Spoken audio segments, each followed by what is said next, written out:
One of the most delicious ironies in food is that some of the cheapest cuts of meat and poultry are also the most delicious.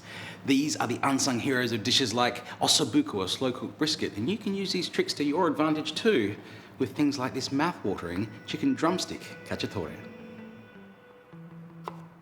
Cacciatore is one of those dishes that you would describe as rustic, and what that really means is you can use just about anything you like. We've got some basics, some onion, mushrooms, a few olives and some red wine, and on this side, bay leaves, tin of tomatoes, and these are a fabulous way to add a lot of flavour for not very much money. Love a stock cube.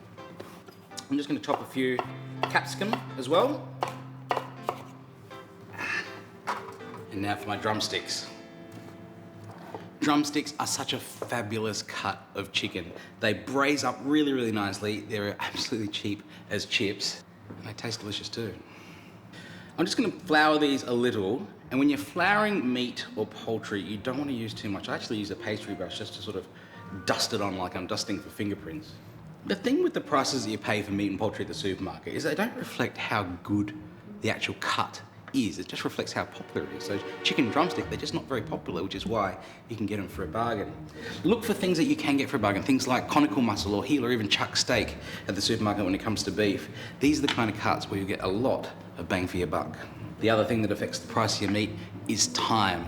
You're paying essentially not for your own labour, but for your stove's labour. A lot of the cheaper cuts of meat will take a little longer to cook. So if you don't need something cooked in a hurry, trade off money for time and just get it on the stove for a little bit longer. This looks pretty good. Time to get cooking. I'll just start by browning the chicken first. And this is a really important step to add flavour to your cacciatore. Some oil into the pan. And just on medium heat, don't rush it. You get that nice and brown. You can do this in batches too if you need.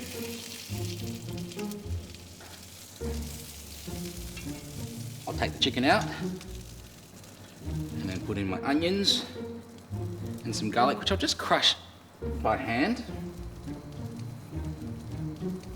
and then my mushrooms and capsicum too. I'll deglaze that with some wine, and if you didn't want to use wine, you can just use some water.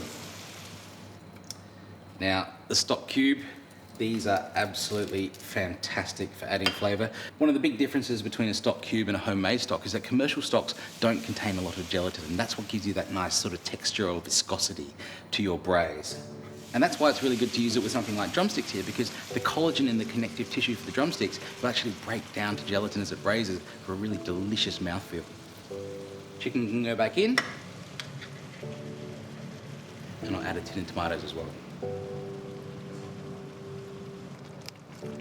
You don't want to add too much liquid to this at the moment because the chicken will release some of its juices as it cooks, so that looks pretty good. We'll stick the lid on and we'll come back to that in about 30-40 minutes.